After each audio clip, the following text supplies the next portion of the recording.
नमस्कार, तपाईँ हेर्दै हुनुहुन्छ एचपी टिभी। तपाईँ पहिलोपटक हाम्रो च्यानललाई हेर्दै हुनुहुन्छ भने कृपया सब्सक्राइब गरिदिनुहोला ताकि नयाँ नयाँ भिडियोहरू तपाईँले नियमित प्राप्त गर्न सक्नुहुनेछ।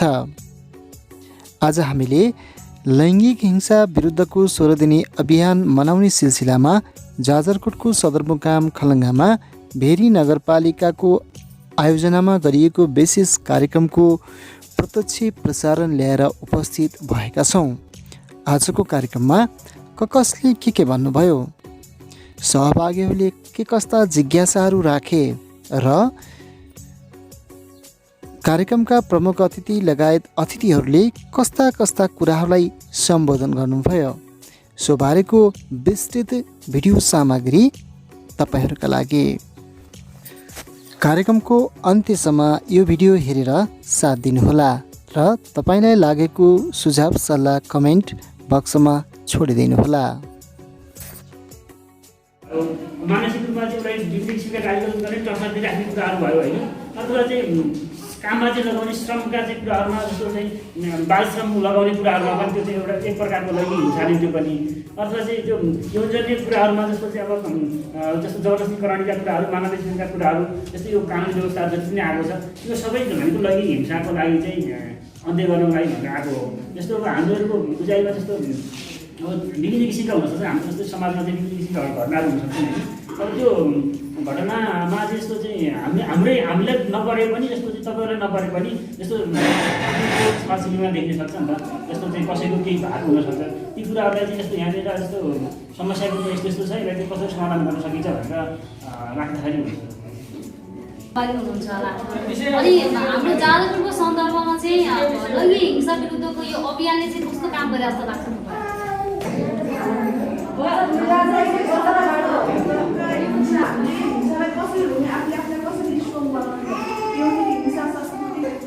शारीरिक यो हिंसा भइरहेको हुन्छ हाम्रो नेपालमा, समाजमा, हाम्रो घरमा, आफ्नै घरमा भइरहेको हुन्छ। त्यसलाई हामीले रोक्नलाई, स्टप गर्नलाई कानुनी व्यवस्था गरेको हुन्छ। अनि मलाई के हुन्छ भने मैले अब पढ्नुपर्छ, जाहिर खानुपर्छ, बालबच्चाहरू पनि श्रीमती मेरो जिम्मेवारी छ भनेर मैले पढेर जाहिर दिएँ।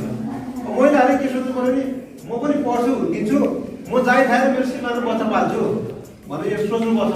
सोच्न नि परिवर्तन गर्नु पऱ्यो क्या। आज म महिलाको उमेर म हेपेको छु, मैले घर काम गर्नुपर्छ, मैले यो गर्नुपर्छ, भात पकाइदिनुपर्छ हुन्छ र हामीले सोचेर अर्को फर्मेटमा गर्दैछु। त्यो पनि भन्दैछु मैले। हिंसाहरू हुन्छ त भन्नुभयो।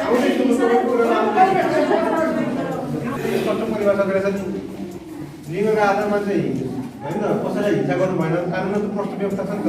संविधानमा मौलिक हिसाबले चाहिँ शिक्षाको हक, स्वास्थ्यको हक होइन, अनि चाहिँ पढ्नु पाउने हक भए, स्वास्थ्यको हक, यी सबै कुराहरू चाहिँ कानुन स्पष्ट व्यवस्था गरेको छ क्या। कसैले चाहिँ जस्तै बाबुआमाले छोरा र छोरीलाई चाहिँ कुनै किसिमको भेदभाव गर्नु पाइँदैन। कानुन पाइँदैन। बराबर पढाउनुपर्छ, हुर्काउनुपर्छ, खुवाउनुपर्छ, पोषणको कुरादेखि लिएर उसलाई चाहिँ समाजमा स्थापना गर्ने कुराहरू लिएर सबै गर्नुपर्छ। त्यो जिम्मेवारी चाहिँ हामीले चाहिँ हाम्रो नारै के छ भने महिला हिंसा घरैबाट त्याग्नु भने चाहिँ घरबाट सुरु गरौँ भनेको पढाउँ। अझै राज्यको के नीति छ भने गभर्मेन्ट स्कुलमा अझै स्ट्रिङ गरौँ होइन। छोराछोरी दुइटै गभर्मेन्ट स्कुल लिएर जाउँ। वा चाहिँ छोराछोरी बिरुद्ध तिमीले सक्छौ भने चाहिँ छोरीलाई पनि बोर्डिङ पढाऊ, छोरालाई पढाउनु सक्छौ भने। अनि हाम्रो सोच परिवर्तन हुनु पऱ्यो। चेतना स्तर पहिलाभन्दा धेरै चेतना स्तर छ होइन। पहिला छोरीहरू त कार्यक्रम गर्नुपर्छ भनेर आजभन्दा आज 100 वर्ष 15 वर्ष होइन छोरीहरू त कार्यक्रम आउँदैन नि त। उसमा त हुन्छ अब सबैले आएर बोल्नु सक्नु भएको छ क्या। यहाँ आउनु भएको छ, हाम्रो शब्द राख्नु सक्नु भएको छ, कुरा गर्नु सक्नु भएको छ होइन। जस्तै यहाँको अहिले समाजमा चाहिँ यहाँको चाहिँ उमेरहरू हामी सुरक्षाका प्रमुखहरू यहाँ तपाईँले विषय बोल्नु सक्नु भनेको तपाईँको एउटा क्षमता लेभल चाहिँ अब बढेछ है। तपाईँ अगाडि बढ्नु भएको चाहिँ भन्ने हो कि त्यसले तपाईँले बोल्नुपर्छ क्या। परिवर्तन भने त आफ्नो पनि गर्नुपर्छ, समाजलाई दबाब पनि दिने हो, चेतना पनि दिने हो क्या। किन त मैले पढेँ नि मलाई मेरो यो समस्या छ, मेरो सिकाको यो समस्या, समाजको यो समस्या, मेरो छोरीहरूको यसै जान्छु, त्यसमा कतै जाने भन्ने कुरा किन त आफै सो हुनुपर्छ, जनचेतना चेतना स्तर गर्नुपर्छ, शिक्षाको स्तर गर्नुपर्छ, सामाजिक जुन सोच छ त्यसलाई हामीले परिवर्तन गर्न सक्नुपर्छ। त्यसरी चाहिँ कानुनअनुसार पाउने जुन चाहिँ पाउने घरबाट होला प्रायः अन्य त जस्तै अन्य कुरा त कानुनले व्यवस्था गरेको छ। बाल बिहे गर्न पाइँदैन, त्यसलाई कानुन सरकार हुन्छ।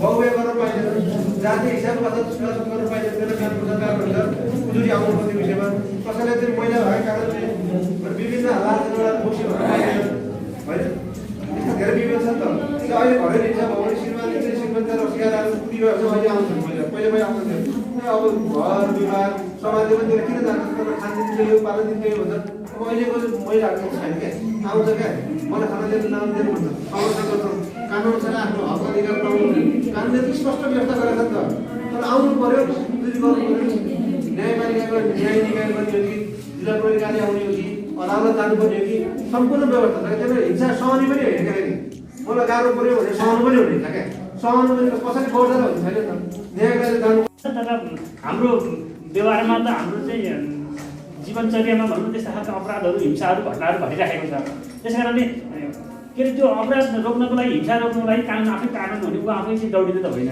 त्यस्तो समाजमा टोलमा कतै चाहिँ त्यस्ता खालका अपराधहरू भयो भने त्यो चाहिँ जानकारीमा अथवा चाहिँ त्यो सम्बन्धित निकायमा जहाँ उजुर गर्नु पर्यो त्यो ठाउँमा नपुग्दासम्म त्यो कानुन आफै कारण हुँदैन क्या त्यस कारणले कानुनी व्यवस्थाहरू जतिसुकै राम्रो भए पनि त्यसको कानुनको हकमा चाहिँ अब जस्तो हामीहरू आफै सक्रियता लाग्नुपर्ने हुन्छ अब कानुन व्यवस्थाको हकमा हिसाबले भनिसक्नु धेरै कुरा भनिसक्नु जस्तो चाहिँ के अरे मेलमिलाप हुन सक्ने मुद्दाहरूको हकमा मेलमिलाप हुन सक्ने हिंसा अथवा विवादहरूको हकमा त हाम्रो सबै जस्तो चाहिँ यो स्थानीय निकायमा अहिले उपाध्यक्ष अथवा उपप्रमुखको अध्यक्षतामा एउटा मेलमिलाप न्यायिक समिति भनेर स्थानीय न्यायिक समिति भनेर चाहिँ त्यो व्यवस्था गरेर जस्तो चाहिँ अब सामान्य घरेलु हिंसाको हकमा त्यहाँनिर मेलमिलाप हुनसक्छ जस्तो चाहिँ श्रीमानको चाहिँ वादविवाद झगडा पऱ्यो अथवा चाहिँ खाना लाउनु नदिएको विषयमा हुनसक्छ नि त जस्तो गाउँघरतिर हुनसक्ने सामान्य खालका चाहिँ विवादहरू सामान्य खालका चाहिँ घटनाको सम्बन्धमा चाहिँ त्यो स्थानीय न्यायिक समितिले मेलमिलाप गर्न सक्छ मेलमिलापमा उसलाई चाहिँ मेलमिलाप गराएर त्यो विवादलाई त्यहीँबाट चाहिँ टुङ्ग्याउन सक्छ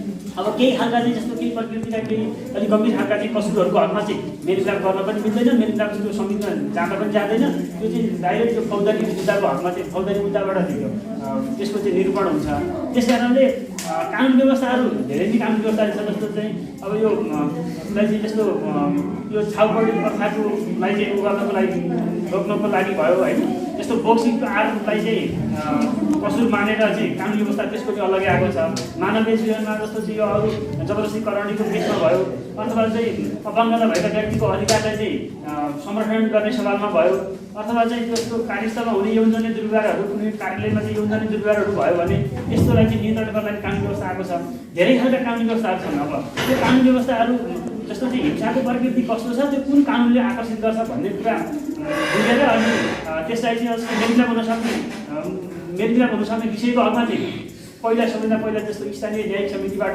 त्यहाँनिरबाट मेलमिलाप गराउने अब मेलमिलाप हुन नसकेमा त्यो फेरि कानुनी प्रक्रियामा आइहाल्छ र मेलमिलाप हुन नसक्ने खालका विषय अथवा मेलमिलापमा पठाउन नमिल्ने खालका हिंसाहरू कसुरहरूको हकमा चाहिँ त्यो त्यसको जानकारी चाहिँ सूचना चाहिँ यहाँहरूले जस्तो चाहिँ अब जिल्ला प्रहरी कार्यालयमा अथवा चाहिँ आफैले चाहिँ उजुर गर्नुपर्ने केसहरू रहेछ भने आफैले चाहिँ अदालतमा उजुर गरेर पनि त्यसको नियन्त्रण गर्ने कुरा कानुनको कार्यान्वयन गराउने कुरा चाहिँ बल्ल हुन्छ क्या त्यो कुराहरूमा चाहिँ जस्तो कानुन व्यवस्थाहरू हुँदैमा त्यसको चाहिँ अब हिंसा नियन्त्रण भइहाल्छ भन्ने त होइन त्यसको कारण कति गराउन सकिन्छ भन्ने कुरा चाहिँ त्यो हामीमा भर पर्ने कुराहरू हो प्रहरीले अनुसन्धान गर्ने खालको मुद्दाहरू छ नि त्यस्तो मुद्दाको हकमा तपाईँहरूले जस्तो चाहिँ आफैले लेखेर जानुभएको छ निवेदन लेखेर जानुभएको छ भने त्यो निवेदन दर्ता हुन्छ तपाईँहरूले लेख्नको लागि जस्तो चाहिँ निवेदन जान्नु भएन भने त्यहाँनिर प्रहरी कर्मचारीले लेखिदिए पनि हुन्छ अहिले सरले के भन्नुभयो भन्दाखेरि त्यो चाहिँ जस्तो अनुसन्धान गर्ने पनि प्रहरी हुन्छ अनि त्यो चाहिँ आफैले जाहेर लेखिदिएको जस्तो हुन्छ भोलि चाहिँ अनि फेरि अदालतमा गएर चाहिँ होइन त्यो त मलाई प्रहरीले खै के लेख्यो थाहा छैन भनेर त्यहाँ होस्टाले हुने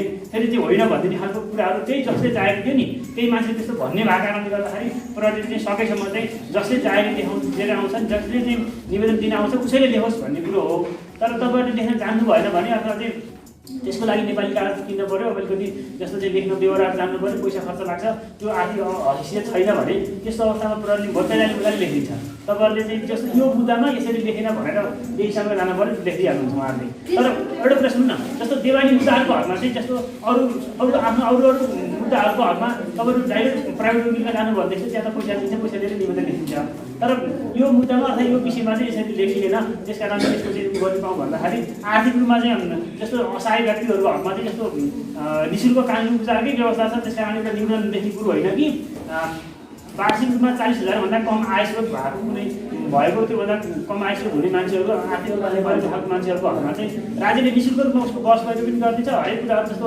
पीडितको तर्फबाट त यसै पनि हेरिरहेको छ। तर पीडा छ जो चाहिँ कसुर गर्ने मान्छे छ, अपराधै गर्ने मान्छे छ भने पनि राज्यले कमजोर व्यक्तिको हकमा चाहिँ निःशुल्क उसको बस पहिलेदेखि कानुनी प्रतिरक्षादेखि हरेक कुराहरू राज्यले गरिदिन्छ भने एउटा पीडित मान्छेको चाहिँ त्यो सूचना लेख्नको लागि पैसै नभएको कारणले जाहेरी दिन नसकेका कारणबाट चाहिँ जस्तो आफू अन्याय परेर बसिराख्ने कुरो भन्ने कुरो चाहिँ त्यति सुहाउँदो कुरो जस्तो लागेन होइन। त्यस्तो छ भने यो केसमा यस्तो भयो भनेर आउनु पऱ्यो, त्यस्तो गरेर त्यो भइहाल्छ। त्यसमा कुनै समस्या चाहिँ ठुलो कुरै होइन।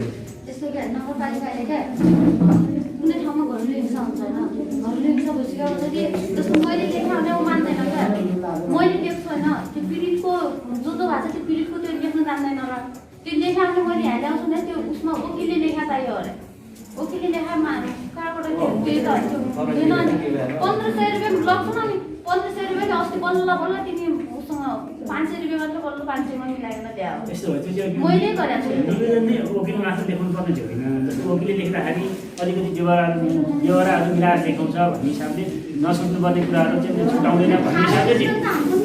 तर त्यो खालि एउटा सूचना हो क्या। जस्तो निवेदन भनेको जाहेरी भनेको जस्तो यस्तो घटना भयो भने घटनाको बारेमा सूचना दिने कुरा भयो। त्यस कारणले त्यो सूचना जो मान्छे चाहिँ पीडामा परेको छ उसले चाहिँ आफूले बुझेको भाषामा लेखेर दिन्छ भने पनि त्यो दर्ता गर्नुपर्छ, त्यो हुन्छ होइन, हुनुपर्छ। तर वकिलले ल्याउनु मात्रै हुने भन्ने चाहिँ होइन। अब त्यो कुराहरू अलिकति त्यो कुराहरू जस्तो चाहिँ बुझाइको क्रममा अलिकति केही कुराहरू फरक हुनसक्छ होइन, त्यति मात्रै हो। नत्र भने त्यस्तो आफूले लेखेर लागेको जाहेरी दर्ता चाहिँ हुन्छ, निवेदन दर्ता हुन्छ, हुनुपर्छ।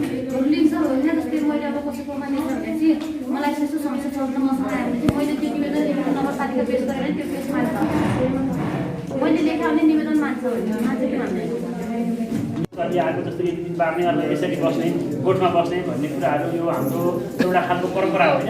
यो परम्परा चाहिँ जस्तो यो चाहिँ अब यो हाम्रो एउटा प्रथा हो। तर यो प्रथा चाहिँ अलिक कुप्रथा भयो, चाहिँ अलिक गलत संस्कार हो। यसलाई बिस्तारै हामीले परिवर्तन गर्नुपर्छ भन्ने कुराहरू आवाज उठिरहेको अवस्थामा चाहिँ अहिले यो कानुनी व्यवस्था पनि यो छलफल र यो उसमा चाहिँ जस्तो गोठमा राख्ने कुराहरू र यसरी चाहिँ जस्तो महिनाहरू हुँदाखेरि जस्तो चाहिँ त्यो छोइछिडो गऱ्यो भन्छ नि, जस्तो छुन नदिने कुराहरू गर्ने कुराहरूलाई चाहिँ जस्तो कानुनले पनि त्यसलाई चाहिँ कसुर मानेको अवस्था छ। अब यो सामान्य विषयहरू त जस्तो हाम्रो चेतनाको कुराहरू आफ्नो आफ्नो घरबाट चाहिँ यसलाई चाहिँ गर्ने कुराहरू उन्मूलन गर्दै बिस्तारै हटाउन जाने कुराहरू अलिकति पढ लेखेको शिक्षित के अरे छोराछोरीहरू छ भनेदेखि जस्तो बाआमाले चाहिँ यो कुराहरू छुन हुँदैन महिनाहरू हुँदाखेरि भनेको छ भने पनि बिस्तारै त्यो समयको क्रमअनुसार बिस्तारै हट्दै जान्छ। तर अब अलि त्यो कारणबाट अलि हिंसा नै भएको छ। अलिकति चाहिँ जस्तो महिलाहरूलाई अलिक बढी पीडा नै भएको छ भने त्यसको हकमा कानुनी उपचारको व्यवस्था छ। यो अहिले चाहिँ यो के अरे छाउपडीलाई चाहिँ उ गर्ने गरी यो कसुर मान्ने गरी कानुनी व्यवस्था आएको छ। त्यसमा यो महिलाहरूलाई पनि गर्ने कुराहरूमा आएको छ। अब त्यसमा कसुरको गम्भीरता कस्तो हो, मात्रा कस्तो हो, जस्तो अब सामान्य विषयहरू हो भने अब त्यो जस्तो बिस्तारै हाम्रो चाहिँ अब यस्तो गर्नुपर्छ यसरी हुँदैन, अलिकति समाज यस्तो भइसक्यो भन्ने हिसाबले आफूले चाहिँ कुराहरू बुझाउने अलिकति एउटा चेतनाको विकास गर्ने कुराहरूले पनि त्यसलाई बिस्तारै हट्दै जान्छ यो होइन। अब त्यसबाट चाहिँ अलिक बढी हिंसा नै भएको छाउपडिया राखेको कारणबाट जस्तो मान्छेहरू मरिराखेको अवस्था धेरै समाचारहरूमा आउँछ होइन। अब जस्तो महिलाहरू हुँदाखेरि चाहिँ जस्तो छुन नदिएर अलिकति उसलाई चाहिँ छिसिकुर गरेर अलिकति चाहिँ हिंसा अवहेलना गरेको छ भने चाहिँ त्यो फेरि कानुन दायरामा त्यसलाई चाहिँ ल्याउन सकिन्छ। अब त्यो चाहिँ कस्तो खालको हो भन्ने कुराको आधारबाट हुन्छ होइन। उहाँको चाहिँ अलिकति लाटो जस्तो हुनुहुन्छ, बोल्न पनि नसक्ने होइन, आफ्नै काममा लाग्ने, सधैँदेखि माइती बसिराख्नु भएको छ। छोराछोरी 3वटा छोराछोरी छन्, एउटा छोरा 2टी छोरी, अनि छोराछोरी नै आफ्नो ठाउँ विवाह गरिसके र उहाँको नागरिकता बनाइदिनु भएको रहेनछ कि अहिले पनि। वडा कार्यालयमा त्यो केस गइसकेपछि वडा अध्यक्षले त अब त्यत्तिकै त्यसरी नागरिकता बनाइदिने खालको कुरा पनि भएन, श्रीमानको उसमा बनाइदिनु पऱ्यो भन्ने कुरा हुँदाखेरि कान्छी श्रीमतीले के भन्नुहुँदो रहेछ भन्दाखेरि त्योसँग नागरिकता बनाइदिस् भने त्यसको नागरिकता बनाइदिस् भने तँसँग म चटक्कै छोड्छ, तँसँग चाहिँ म छोडेर जान्छु भन्ने अब यस्तो धम्की दिनुहुँदो रहेछ कि। र यो केसमा चाहिँ कसरी जान्न सकिन्छ, न त उताबाट विवाह दर्ता बनाउन सकिन्छ, विवाह दर्ता पनि बनाउन दिएको छैन होइन, नागरिकता पनि लगभग त्यहाँ बनाउनै पाएको छैन, र माइतबाट बनाइदियो भने पनि यतातिरको अब छोराहरूको अधिकार पनि त्यहाँ हनन हुने भयो भन्ने खालको एउटा केस छ। त्यसै गरी अर्को चाहिँ एउटा देवकला रावलको केस कस्तो छ भन्दाखेरि उताबाट के अरे उहाँको चाहिँ सेवकला बारीकोट विवाह भयो। अहिले श्रीमानले मतलब सम्बन्ध विच्छेद गर्न खोजिरहेको यस्तो यस्तो उ छ, मतलब अर्कैतिर गइरहेको छ, उसलाई पाल्न पनि नपाल्ने, पालन पोषण नगर्ने, ऊ माइतीमै बस्ने कन्डिसन छ। माइतीमा पनि माइतीहरूले बसालिदिइरहेको छैन नि उसलाई, अर्कैको घरमा बस्नुपर्ने कन्डिसन छ। यहाँ तारिक बोकेको तारिकको बेला चाहिँ त्यो व्यक्ति आइदिँदो रहेनछ, श्रीमान चाहिँ नआइदिने, त्यस्तै गर्दा गर्दै ढल्काइराखेको रहेछ। बिचरा उसलाई पनि तारिक बोक्नुपर्ने, तारिक बोक्नु पर्दैन, बाहिर गएर कमाएर खान्थे, छिटो पैसालाई भइदिएको भए होइन भने, नत्र म यहीँ बस्नु परेको छ अथवा माइतीले पनि घर बसाल्नु नबस्ने र बाहिरतिर बसालिदिने भन्ने खालको एउटा केस त्यस्तो छ।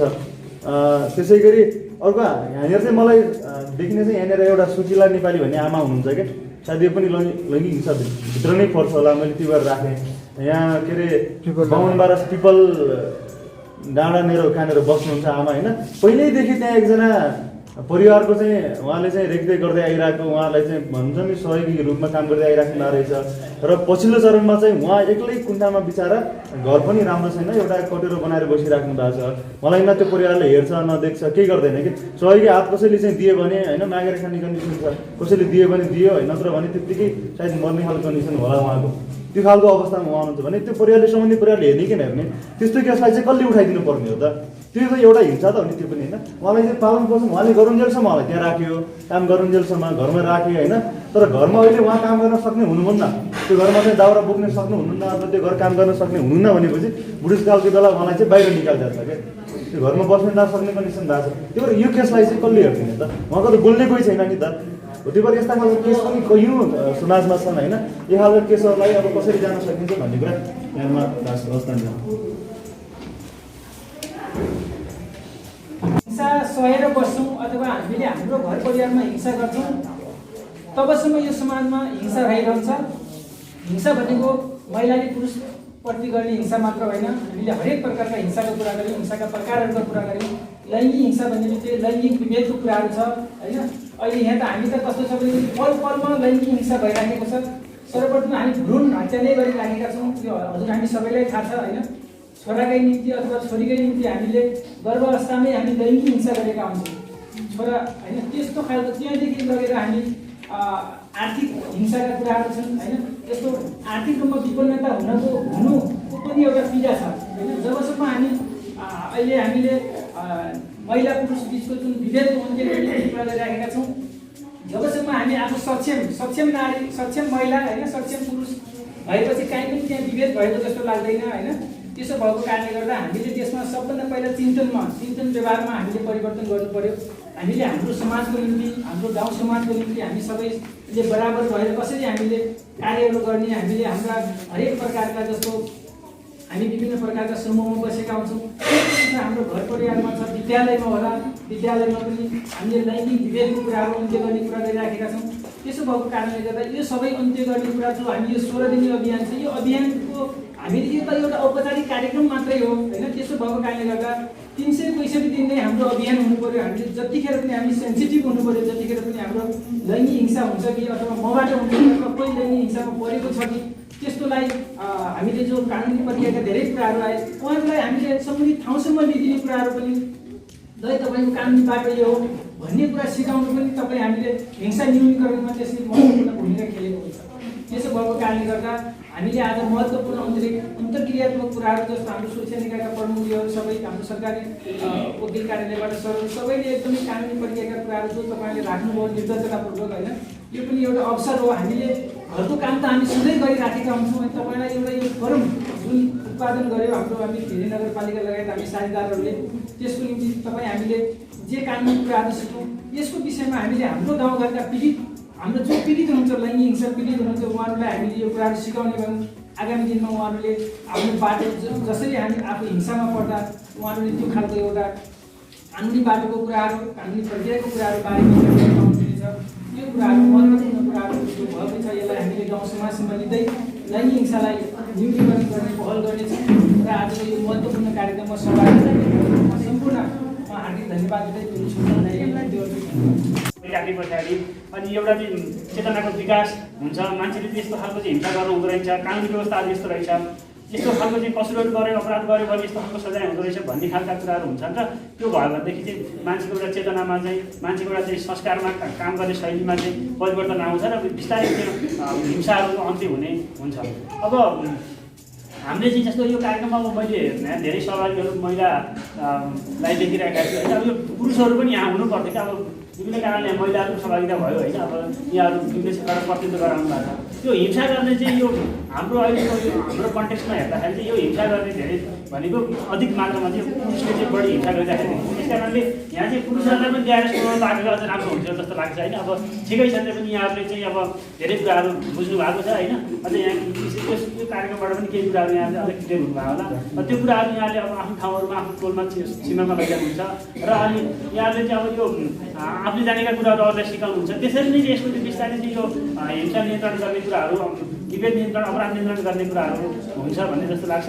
र यो खालि हामीले चाहिँ आफ्नो प्रत्येकले चाहिँ आफ्नो घरबाट चाहिँ यो हिंसा चाहिँ रोक्यो भनेदेखि यो सबै चाहिँ देशबाटै नियन्त्रण हुने कुराहरू व्यक्तिले चाहिँ सबै व्यक्तिले चाहिँ यस्तो चाहिँ आफ्नो परिवार, आफ्नो घरभित्रको मात्रै चाहिँ अपराध अथवा चाहिँ हिंसाहरू नियन्त्रण गर्ने, न्यूनीकरण गर्नको लागि भूमिका खेल्यो भने यो स्वतः चाहिँ यो राष्ट्रिय स्तरमा नै यसको चाहिँ यो असर पर्छ, सकारात्मक असर पर्छ र यो चाहिँ हिंसा नियन्त्रण हुने कुराहरू हुन्छ।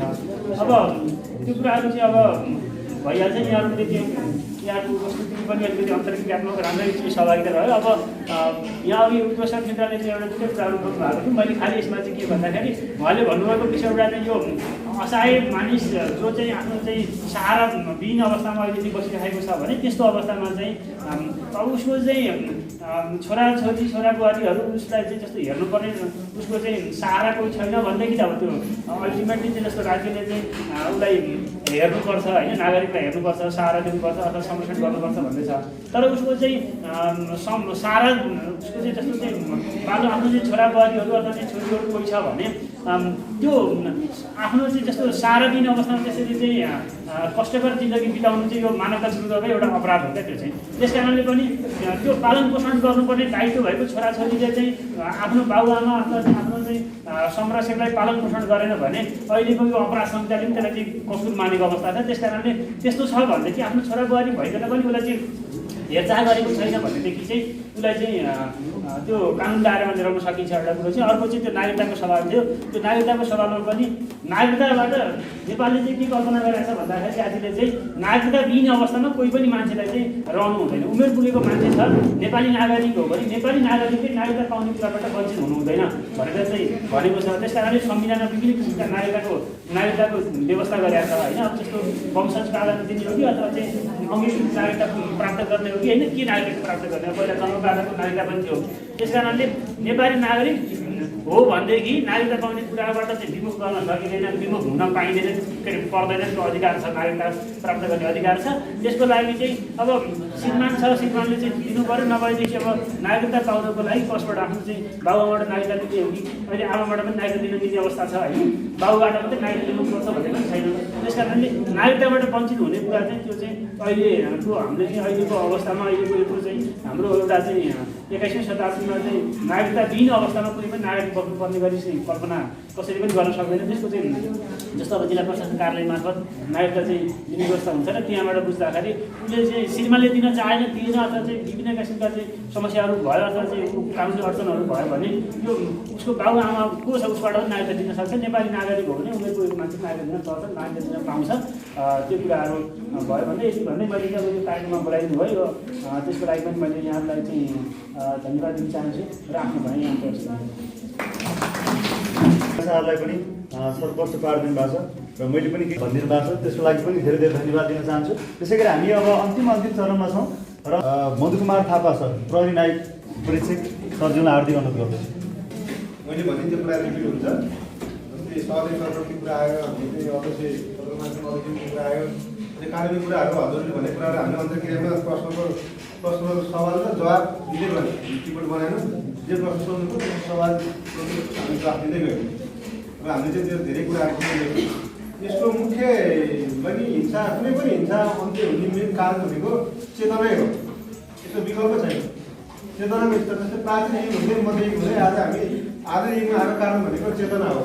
बुझ्दै गयौँ, गर्दै गयौँ, हिम्मत गर्दै गयौँ र परिवर्तनले हामी लड्दै गइसक्यो। के हो त यो चाहिँ परिवर्तन भारत चेतना यस्तो पिँढी भइसकेपछि त्यो सुधार आएको। किनभने कुनै पनि हिंसा, लैङ्गिक हिंसाको विषयको कुराको लागि त्यो कुरा मेन चेतनाहरू चाहिँ हामीले यहाँ कार्यक्रम 16 दिने गऱ्यो भने यो कार्यक्रम 16 दिन होइन, यो कार्यक्रम सधैँ हुनु पऱ्यो। 16 दिन चाहिँ हाम्रो मुख्य यसको कार्यक्रम हो, तयारी हो। 16 दिन चाहिँ हाम्रो बाँकी अरू दिन सधैँ यो गर्नुपर्छ है, यो बुझिरहनु पऱ्यो। 16 दिन भयो त्यसपछि भोलिपल्ट मैले अब आएर चाहिँ लास्टको दिन होला, आएर सिधै भोलि फेरि हिंसा गर्नु पाइँदैन क्या, सिकिहाल्यो 16 दिन अब कहाँ पाइयो, अब त गर्नु पऱ्यो भन्नु पाइँदैन। त्यो चाहिँ तयारी 16 दिन चाहिँ हामीले सम्झाएको, बाँकी हामीले चाहिँ इस्युले अब चाहिँ हामीले पढ्यौँ नि, पछि अब के भने हाम्रो ज्ञान हो, ज्ञानले चाहिँ हाम्रो जीवन उपक्रम छ, हाम्रो त्यो ज्ञान चाहिँ रहिरह्यो भने चाहिँ 16 दिनको हाम्रो त्यो चेतनाले सधैँ हामीले कार्यक्रम गर्नुपर्छ, यो चाहिँ जनचेतनामूलक कार्यक्रम गर्नुपर्छ, एउटा कार्यक्रमहरू गर्नुपर्छ भन्ने हाम्रो चाहिँ धारणा हो। र यो कार्यक्रममा चाहिँ अब भेरी नगरपालिका गर्दा गर्दै हामीले अघि हाम्रो चाहिँ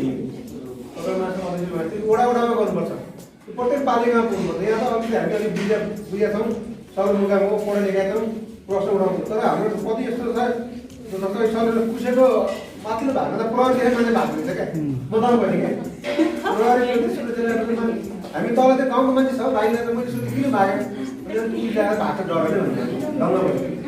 त्यस्तो अवस्था भएपछि बुझ्नु पऱ्यो नि। जस्तै म युनिफर्म लगाएर बसेको छु होइन, त्यो प्रहरी हो त्यो अब कानुनअनुसार कडा कार्य गर्नु। कोही तपाईँ मात्रै ल्याएर यो लुगा चौरा यहाँ लाएर उभ्याइदिएर मात्रै बस्यो भने अहिले केही समाधान छ छैन नि, मान्छे त बराबर हो, जिम्मेवारी हिसाबले प्रहरी भएको त मान्छेहरू त आफ्नो कुराहरू खुलस्त राख्नुपर्छ, भन्नुपर्छ, हाम्रो चेतना लेभलहरू बढाउनुपर्छ। विभिन्न जस्तै यहाँ मात्र है विभिन्न वडा जानुपर्छ। जुन जाति गाउँपालिकामा कार्यक्रम थियो, म गएको थिएँ, यो हाम्रो चाहिँ 6 बढीको लागि मैले कुरा गरेको थिएँ। मैले यो चाहिँ सँगसँगै यहाँ अलिकति समस्या भनेको 6 बढी छ, त्यसलाई चाहिँ हामीले कार्यक्रम गर्नुपर्छ भनेको 2-3 वडा चाहिँ होइन, यो भइहाल्छ बिस्तारै सामाजिक कुरा भनेर अलिकति मात्रै रोबल भन्नुभयो क्या। सामाजिक विवाद भन्नेमा चाहिँ अन्यायमा गर्नुपर्छ भन्छ नि त। त्यसले तपाईँले चाहिँ मलाई अन्याय भयो भनेर चाहिँ सोध्दा सोध्दै अन्यायको लागि मेरो हक पनि के हो, मेरो अधिकार पनि के हो भनेर चाहिँ बुझ्नुपर्छ। अब चाहिँ मेरो श्रीमानले गाली गर्छ कि, समाजले गाली गर्छ कि, सासले गाली गर्छ कि, दाजुभाइले गाली गर्छ भन्ने होइन कि, सबै मान्छे हो नि, मान्छे भए सबै बराबर हो। मैले मेरो हकको लागि लड्नुपर्छ, बुझ्नुपर्छ, कहाँ जानुपर्छ भन्ने हामीले त्यो चेतना बुझ्नुपर्छ, त्यो लेभल हामी पुग्नुपर्छ। र परिवर्तनलाई हामीले मेन कारण चेतना हो, चाहे विद्यालय मार्फत जाने हो कि चाहे रेडियो टिभी मार्फत जाने हो कि हामी टिकटक बनाएर टिकटकलाई हेर्ने म 8 घन्टा टिकटक चलाउने एउटा मन होला। त्यो साथै त कानुन कुरा के हो, नेपाल कानुन के हो भनेर पढेर त्यहाँ पाउँछ होइन, कस्ता कस्ता घटना घट्यो अहिले युट्युबमा त सबै छ त, हेऱ्यो भने सबै चिज पाउँछ। गुगल छ, गुगलमा हेर्नु निकाल्नु त सब चिज पाउँछ। त्यसैले त्यतातिर हामीले ध्यान दिनुपर्छ। हामीले नबुझेको कुराको लागि हामीले चाहिँ खोज्नुपर्छ। जस्तै दुईवटा बुझाएर त्यो खोज्ने हो, बुझ्ने हो, त्यो चाहिँ कसैको प्राप्त हुन्छ कि कसैले जानकारी दिन्छ कि। त्यसरी हाम्रो चेतना लेभल बढ्यो भने परिवर्तन अवश्य हुन्छ। घरबाट सुरु गरौँ हुन्छ। घर भन्नाले एउटा घरमा त होइन, त्यो घरले घरबाट समाजबाट चाहिँ गाउँबाट चाहिँ तपाईँको चाहिँ एउटा चाहिँ देश बन्यो भने त्यो परिवर्तनलाई एउटा चाहिँ हुँदै परिवर्तन हुनुपर्छ भन्ने मेरो धारणा छ। त्यसले मुख्य कुरा चेतना लेभल बढ्नुपर्छ, हामीले बुझ्नुपर्छ। अहिले यहाँसम्म आउनु भने तपाईँले जानकारी भएर उनको कार्यक्रम छ भन्नुपर्छ, केही कुरा बुझ्नु भएको छ, सोध्नु भएको छ होइन, सोधेपछि हाम्रो जानकारी दिन्छ। अब तपाईँले साथीहरू सेयर गर्नुहुन्छ, यहाँ 100जना आउनुको अर्थ चाहिँ 100जनाले अरू 100जनालाई चाहिँ यति 100लाई जानकारी दिन्छ भन्ने जाने अघि हो। अनि 10,000बाट यो चाहिँ कस्तो चाहिँ स्वतन्त्र रूपमा धेरैजना जानकारी यो कुराहरू बुझिन्छ भन्ने कुराले हामी त्यस्तो कार्यक्रम सञ्चालन गर्छौँ। र जनचेतनामूलक कार्यक्रम हामीले चाहिँ धेरै कार्यक्रम गर्ने हुँदैन। अहिले हामीले चाहिँ स्वास्थ्य सम्बन्धी कार्यक्रम सबैलाई गरिरहेको छौँ। महिला हित सम्बन्धी कार्यक्रम हामीले माटामा गरिरहेको छौँ, हामीले न्युजहरूलाई जानकारी गराइरहेको गरिरहेको छौँ। अनि परिवर्तन भनेको चाहिँ चेतनै हो, आफ्नो सुधारै गर्नुपर्छ, चेतना अध्ययन गर्नु पऱ्यो, बुझ्नु पऱ्यो, जान्नु पऱ्यो भन्ने कुरा चाहिँ महत्त्वपूर्ण हुन्छ भन्ने मेरो आफ्नो त्यसको लागि धेरै धेरै धन्यवाद दिन चाहन्छु। र हामी कार्यक्रमको अन्तिम चरणमा छौँ। पक्कै पनि तपाईँहरू यहाँसम्म आइदिनु भयो, निकै नै एउटा राम्रो सक्रिय सहभागिता जनाइदिनु भयो। तपाईँहरूलाई धेरै धेरै धन्यवाद दिन चाहन्छौँ। अझै पनि यस्ता लैङ्गिक हिंसा, धेरै अन्य हिंसाहरू हाम्रो समाजमा, हाम्रो गाउँमा अझै पनि विद्यमान अवस्थामै छन्। हामीले आज यो एउटा नमुनाको रूपमा आज हामी 16 दिने अभियानको अन्त्यसम्म छौँ। तर अब सुरुवाती चरण के भन्दाखेरि हामी गाउँ समाजमा चाहिँ हामी जानुपर्छ। गाउँ समाजमा हामीले अब चाहिँ सुरु गर्नुपर्छ। महिला हिंसालाई अन्त्य गर्नको लागि हामी सुरु गर्नुपर्छ। हामी नै त्यहाँ परिचालित हुनुपर्छ। हामीले नै विचारहरू कुरा फेरि पनि छरिएर जानुपर्छ भन्ने एउटा चाहिँ सन्देश बोकेर हामी यहाँबाट जान आवश्यक छ। र आज समापन भयो, कार्यक्रम सकियो, महिला हिंसा पनि अन्त्य भयो भन्ने चाहिँ होइन। पक्कै पनि अब आज धेरै छन् यस्ता समस्याहरू र बल्ल त हामी एउटा कानुनले के बोल्छ, कानुनको विषयलाई बुझ्यौँ हामीले होइन। एउटा न्यायाधिवक्ताबाट त्यो कुरा सुन्यौँ, हामीले एउटा प्रहरी सरबाट त्यो कुरा सुन्यौँ भनेको अब चाहिँ कानुन यस्तो हुँदो रहेछ, कानुनमा चाहिँ यस्तो खालको प्रावधान रहेछ, हामीले यसरी जानु पर्दो रहेछ भन्ने कुरा चाहिँ अब तपाईँ हामी बुझेको मान्छेलाई चाहिँ समाजमा भन्नुपर्छ। र हामी एउटा नारा पनि छ, घरबाटै सुरु गरौँ, लैङ्गिक हिंसा अन्त्य गरौँ। एउटा जातीय रूपमा होस्, एउटा सांस्कृतिक रूपमा होस्, अनि हरेक क्षेत्रमा हुनसक्छ, हरेक ठाउँमा हुनसक्छ, हरेक तह र तबकामा हुनसक्छ। एउटा माथिल्लो लेभलको हाकिमले एउटा तल्लो लेभलको कर्मचारीलाई गर्ने व्यवहार पनि एउटा हिंसाभित्र नै पर्छ होइन। त्यो चिज चाहिँ अब हामी एउटा सचेत व्यक्तिहरूले त्यो चिजलाई पनि एउटा अन्त्य गर्नतिर लाग्नुपर्छ होइन। यति भन्दै एउटा नगरपालिकाले जुन एउटा कार्यक्रमको आयोजना गर्यो र त्यसमा चाहिँ कोर्डिनेसन गरेर सञ्चालकको जिम्मा र कार्यदलमा पनि मलाई एउटा सहभागिता हुने एउटा अवसर दियो। त्यसको लागि नगरपालिका सँगसँगै हाम्रो विपना म्याम, त्यसै गरी सहदेव सरले चाहिँ हौसला दिनुभयो, यसरी जानुपर्छ भन्ने तरिकाले उहाँहरूले कोर्डिनेसन गर्नको लागि जुन हौसला साथ सहयोग दिनुभएको छ र मलाई सञ्चालकको भूमिका दिनुभयो। सायद लाग्छ मैले राम्रै तरिकाले निभाएँ होला आफ्नो भूमिका र अलिकति कुनै त्रुटि हुनसक्छ कार्यक्रम चलाउँदै गर्दाखेरि होइन। भर्खर सिक्न लाग्ने मान्छे तपाईँहरूको जबरजस्ती भनौँ न भर्खर सिक्दै गरिरहेको छु र कुनै त्रुटि हुनसक्छ, त्यसको लागि पनि म क्षमा याचना भन्दै आजको कार्यक्रमको समापन गरिदिनको लागि चाहिँ म यस कार्यक्रमको अध्यक्षता गरिरहनुभएका यस नगरपालिकाको उपप्रमुखज्यू भावना भण्डारीज्यूलाई आफ्नो मन्तव्यसहित कार्यक्रम समापन गरिदिनु हुन हार्दिक अनुरोध गर्दै आजको सञ्चालकको जिम्मा पाएको म प्रेम शिखरम पनि तपाईँहरू माझबाट बिदा हुन्छु। नमस्कार।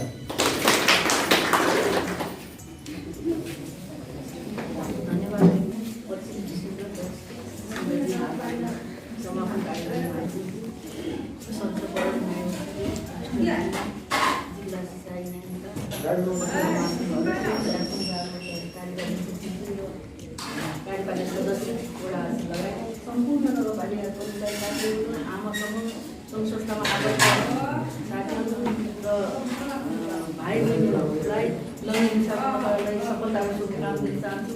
हामी घरबाट स्कुल गरौँ भन्ने नाराको साथ हामी आफै परिवर्तन हुनुपर्छ। हामी आफै परिवर्तन भयो भने गाउँ समाज परिवर्तन हुन्छ। त्यसैले लैङ्गिक हिंसा तिमीको आधारमा हुन्छ। महिलाले हिंसाको कुरा गर्नुभयो, म आफै 15-16 वर्ष जतिको महिलाको कार्यक्रममा हिँडेको बालकुमार सरलाई थाहा छ। म कोपन नहुँदै तपाईँहरू महिलाको हरेक झै झगडा बलात्कार केसहरू अरू कुराहरू दिनका अदालत र हामी चाहिँ जिल्ला प्रहरी कार्यालयमा हुन्थ्यौँ। त्यसरी हुन्थ्यौँ। धेरै काम गरेँ मैले 15-16 वर्ष। अहिले आफ्नो जिम्मेवारी पाउँछ गएको कारणले यो काम गर्न सकेको छैन। अझै पनि उपप्रमुखको नाताले तपाईँहरूले सानो यस्तो केसहरू आयो भने मेरो घरसम्म पुग्नुहुन्छ। अहिले फोन नम्बर रहेछ, तपाईँहरू पुरुषलाई भन्न नसके मलाई त भन्न सक्नुहुन्छ नि। महिलाहरूको यस्तो महिलाहरू यताउता तपाईँहरूले हिंसा गर्ने कुराहरू म आएर महिला सेलसम्म पनि पुर्याउन मैले चाहिँ सकेसम्म आफ्नो प्रयासले भएसम्म तपाईँहरूलाई निकायमा लग्ने प्रयास गर्ने पनि छु र गर्दै पनि छु। त्यस कारणले अब लैङ्गिक हिंसाको कुराहरू तपाईँहरूलाई विभेदको कुराहरू जस्तै बोक्सीको आरोप भयो, मानसिक दबाब अथवा तपाईँहरूलाई यौन हिंसामा कहीँ पीडित हुनुभयो त्यस्तो कुरामा धेरै हाम्रो उजुरीहरू छ। जिल्ला प्रहरी कार्यालयमा अदालतमा हेर्ने अब यहीँ पनि हामी न्यायिक शाखामा हेर्छौँ। त्यस्तो आयो भने तपाईँहरूले जहिले पनि गर्नुहुन्छ। संविधानले तोकेको छ धेरै कानुनहरू लैङ्गिक मौलिक हकको उसमा पनि आधारमा पनि हामीलाई तोकेको छ। तपाईँहरूले यो डराउनु पर्ने आफूले भन्न सक्ने कुराहरू छैन। हामीले नै किनै सरकारले धेरै कानुनहरू बढाइसकेको छ। कानुनको कुराहरू पढ्नुभयो भने रेडियो टिभीमा पनि सुन्नु सक्नुभयो भने तपाईँलाई त्यहाँबाट पनि तपाईँहरूले शिक्षा भएर चेतना हुनसक्छ। अनि पनि गाउँघरमा फैलाउन सक्नुहुन्छ। त्यस्तै लैङ्गिक हिंसा हामी सधैँभरि लैङ्गिक हिंसा हामीबाट अन्त्य गर्न सक्ने र सुनिश्चित गरियोस् भन्ने राज्यले एउटा प्रावधान पनि ल्याएको छ र अब आउँदैछ 3-4 वर्षमा पुरै पनि अन्त्य हुन्छ जस्तो लाग्छ। र तपाईँहरूलाई राम्रो कुराहरूको पनि लैङ्गिक हिंसाको विरुद्ध गर्नु हुँदैन भन्ने चेतना पनि हुन्छ र क्षमताहरू बढ्न जान्छ। र गाउँघरमा, जिल्लाहरूमा, नगरमा, आफ्नो समूहमा, सङ्घ संस्थाहरूमा लगाउने एउटा प्रतिबद्धता सायद तपाईँहरूले गर्न सक्नुहुन्छ भन्दै यो कार्यक्रम समापन गर्छु र हामी धन्यवाद।